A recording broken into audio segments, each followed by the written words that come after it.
On se retrouve dans cette vidéo pour parler de ce pin sylvestre. Je me rapproche de vous pour le son.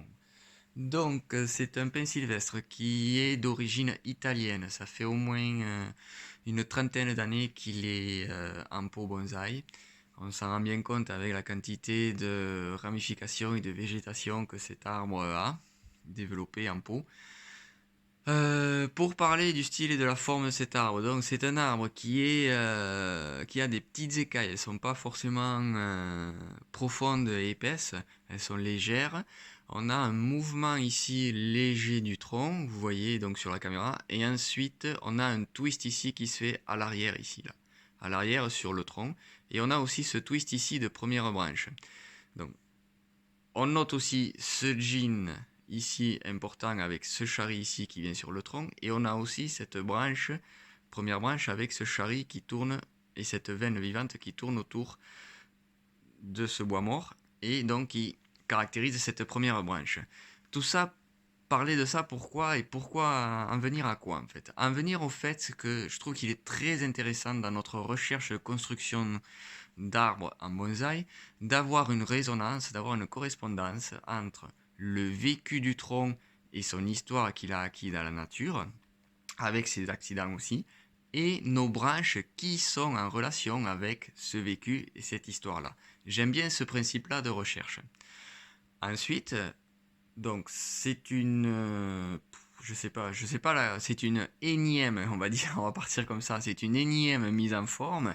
C'est une mise en forme pour laquelle je prépare l'arbre pour une future exposition.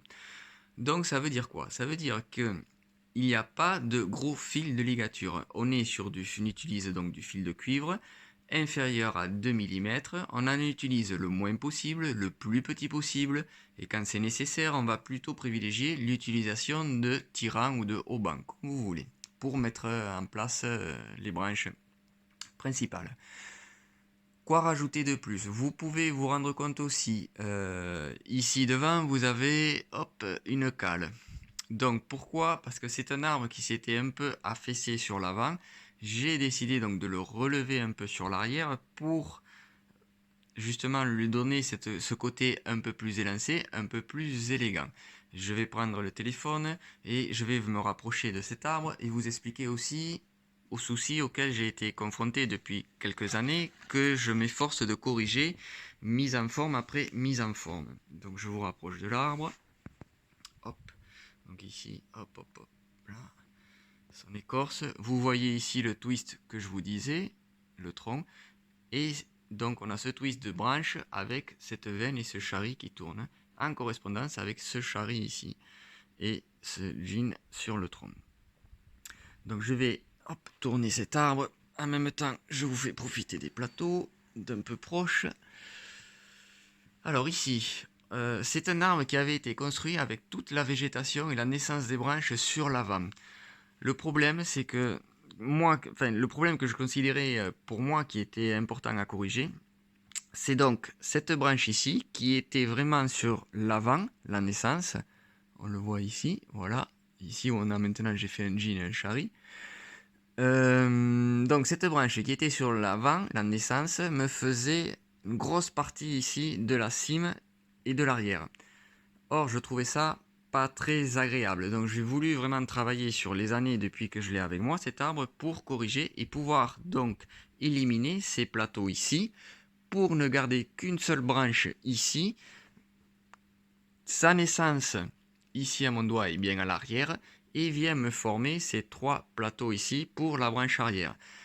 La chose intéressante qui va se passer ici, c'est qu'en ayant coupé et en ayant fait ce bois mort et ce jean, on va sûrement avoir ici, le long de mon doigt, un chari qui va se faire naturellement, un retrait de sève, en espérant qu'il soit vrillé pour encore une fois correspondre à ce chari et cette veine qui est vrillée, qui tourne autour de ce bois mort, comme sur la première branche, et aussi ce twist là.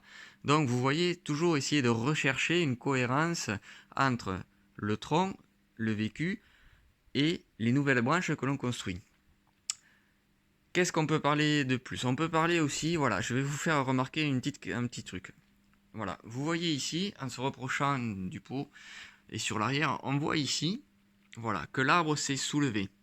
Ça veut dire quoi? Ça veut dire que les racines en dessous du pot se sont développées fortement et il est donc temps de rempoter. C'est un arbre, donc, comme je vous l'ai dit, qui est préparé et qui va pas tarder à repartir en exposition, avec les corrections aujourd'hui que j'ai apportées pour l'améliorer. Donc, je vais ce printemps faire un transpotage, un petit rempotage, un transpotage dans un pot plus élégant, plutôt japonais, je pense, mais un pot d'exposition qui sera dans cet esprit-là au niveau proportion, ovale et légèrement peut-être plus haut aussi pour asseoir mon arbre un petit peu plus. Voilà. J'espère que ces explications vous ont éclairé sur ma manière de travailler, sur les choix que je fais, sur les mises en forme et les cohérences que l'on recherche et les idées de mise en forme. Hop là, je vous repose pour revoir cet arbre en plein écran. Je vous remercie pour votre attention. N'hésitez pas à poser des questions, à partager, à discuter, à liker.